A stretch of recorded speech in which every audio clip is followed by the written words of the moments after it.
Hello and good evening. Welcome to Stories with Salix.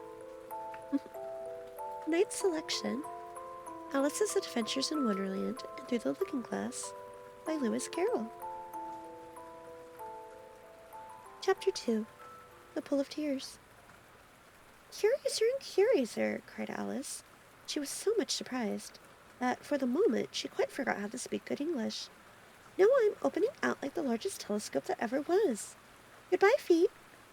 Or when she looked down at her feet, they seemed to be almost out of sight. They were getting so far off. Oh, my poor little feet. I wonder who will put on your shoes and stockings for you now, dears. I'm sure I shan't be able. I shall be a great deal too far off to trouble myself about you. You must manage the best way you can. But I must be kind to them, thought Alice. Or perhaps they won't walk the way I want to go. Let me see. I'll give them a new pair of boots every Christmas. And she went on planning to herself how she would manage it. They must go by the carriers, she thought. And how funny it will seem, sending presents to one's own feet. And how odd the directions will look. Alice's right foot. Hearthrug, near the fender, with Alice's love. Oh dear, what nonsense I'm talking. Just then, her head struck against the roof of the hall. In fact, she was now more than 9 feet high, and she at once took up the little golden key and hurried to the garden door. Poor Alice! It was as much as she could do, lying down on one side, to look through into the garden with one eye. But to get through was more hopeless than ever. She sat down and began to cry again. You ought to be ashamed of yourself, said Alice. A great girl like you, she might as well say this, to go on crying this way. Stop this moment, I tell you. But she went on all the same, shedding gallons of tears, until there was a large pool all around her, about 4 inches deep, and reaching halfway down the hall. After a time, she heard a little pattering of feet in the distance, and she hastily dried her eyes to see what was coming. It was the White Rabbit returning, splendidly dressed, with a pair of white kid gloves in one hand and a large fan in the other. He came trotting along in a great hurry, muttering to himself as he came. Oh, the Duchess, the Duchess! Oh, won't she be savage if I kept her waiting? Alice felt so desperate that she was ready to ask help of anyone. So, when the rabbit came near her, she began, in a low, timid voice, If you please, sir. The rabbit startled violently, dropping the white kid gloves in the fan, and scurried away into the darkness as hard as he could go. Alice took up the fan and gloves, and, as the hall was very hot, she kept fanning herself all the time she went on talking. Dear, dear, how queer everything is today, and yesterday things went on as usual. I wonder if I've changed in the night? Let me think. Was I the same when I got up this morning? I almost think I can remember feeling a little different. But if I'm not the same, the next question is, who in the world am I? Ah, that's the great puzzle. And she began thinking over all the children she knew that were the same age as herself, to see if she could have been changed for any of them.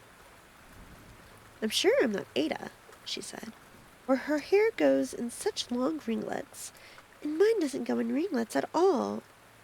And I'm sure I can't be Mabel, for I know all sorts of things, and she knows such very little. Besides, she's she, and I'm I, and, oh dear, how puzzling it all is. I'll try if I know all the things I used to know. Let me see. 4 times 5 is 12, and 4 times 6 is 13, and 4 times 7 is... Oh, dear. I shall never get to 20 at this rate. However, the multiplication table doesn't signify. Let's try geography. London is the capital of Paris, and Paris is the capital of Rome, and Rome... No, that's all wrong, I'm certain. I must have been changed for Mabel. I'll try and say, how doth the little... and she crossed her hands on her lap as if she were saying lessons, and began to repeat it, but her voice sounded hoarse and strange, and the words did not come the same as they used to do. How doth the little crocodile improve his shining tail, and pour the waters of the Nile on every golden scale? How cheerfully he seems to grin, while neatly spread his claws, and welcome little fishes in with gently smiling jaws. I'm sure those are not the right words, said poor Alice, and her eyes filled with tears again as she went on. I must be Mabel after all, and I shall have to go and live by that poky little house, and have next to no toys to play with, and, oh, ever so many lessons to learn. No, I've made up my mind about it. If I'm Mabel, I'll stay down here. It'll be no use putting their heads down and saying, come up again, dear.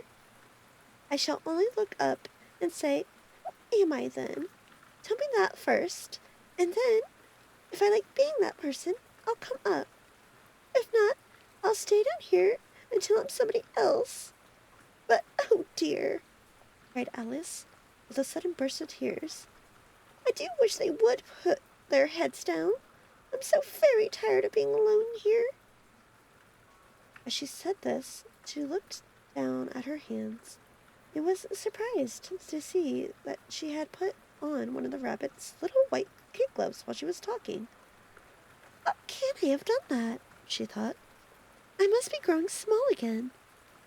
She got up and went to the table to measure herself by it, and found that, as nearly as she could guess, she was now about 2 feet high, and was going on shrinking rapidly. She soon found out that the cause of this was the fan she was holding, and she dropped it hastily, just in time to avoid shrinking away altogether. That was a narrow escape, said Alice, a good deal frightened at the sudden change, but very glad to find herself still in existence. And now for the garden! And she ran with all speed back to the little door.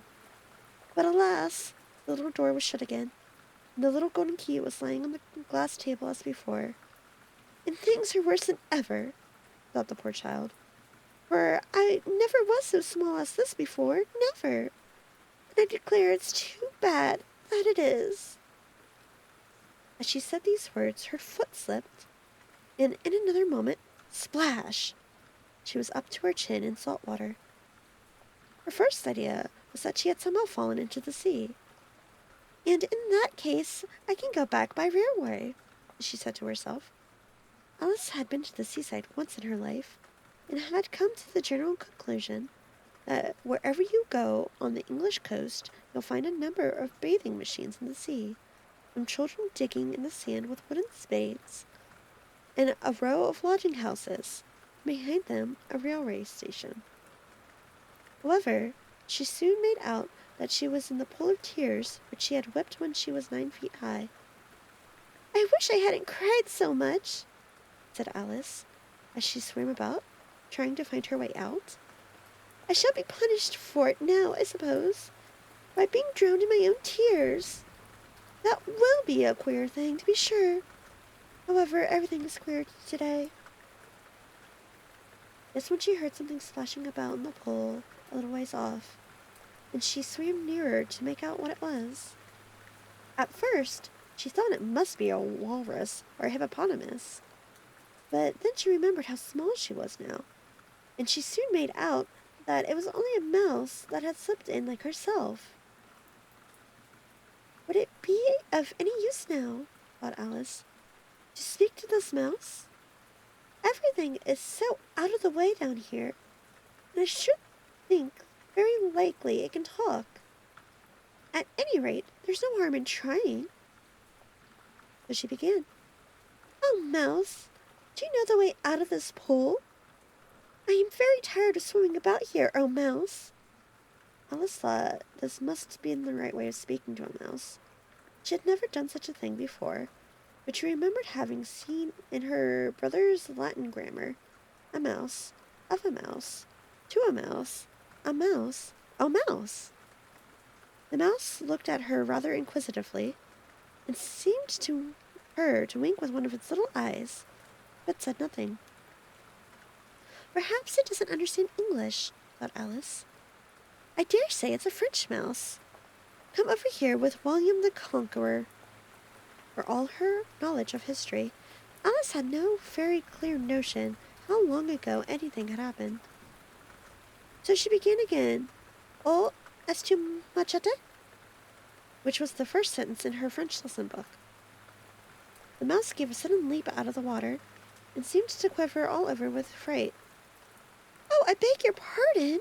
cried Alice, hastily, afraid that she had hurt the poor animal's feelings. "I quite forgot you don't like cats." "Not like cats!" cried the mouse, in a shrill, passionate voice. "Would you like cats if you were me?" "Well, perhaps not," said Alice in a soothing tone. "Don't be angry about it. Yet I wish I could show you our cat Dinah. I think you'd take a fancy to the cats if you could only see her. She is such a dear, quiet thing," Alice went on, half to herself, as she swam lazily about the pool. "And she sits purring so nicely by the fire, licking her paws and washing her face. And she is such a nice, soft thing to nurse. And she's such a capital one for catching mice." "Oh, I beg your pardon!" cried Alice again, for this time the mouse was bristling all over. She felt certain it must be really offended. "We won't talk about her any more if you'd rather not." "We indeed!" cried the mouse, who was trembling down to the end of his tail. "As if I would talk about such a subject! Our family has always hated cats.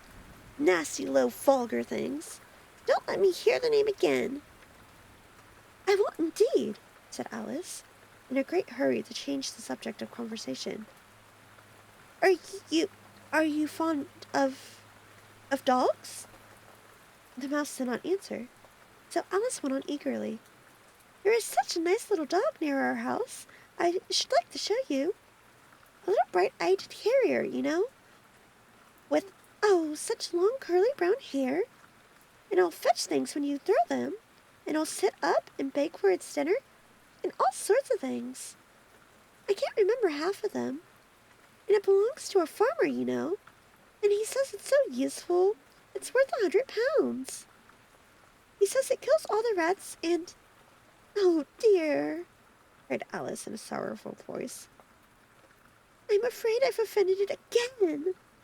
For the mouse was swimming away from her as hard as it could go, making quite a commotion in the pool as it went. So she called softly after it, "Mouse dear, do come back again, and we won't talk about cats or dogs either, if you don't like them."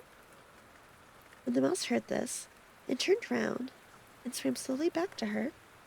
Its face was quite pale. Passion, Alice thought, and said in a low, trembling voice, "Let us get to the shore, and then I'll tell you my history, and you'll understand why it is I hate cats and dogs." It was high time to go, for the pool was getting quite crowded with the birds and animals that had fallen into it. There was a duck, and a dodo, a lory, and an eaglet, and several other curious creatures. Alice led the way, and the whole party swam to the shore. And that concludes Alice's Adventures in Wonderland, Chapter 2. If you enjoyed it, please let me know. And I look forward to reading to you again soon. Have a good night.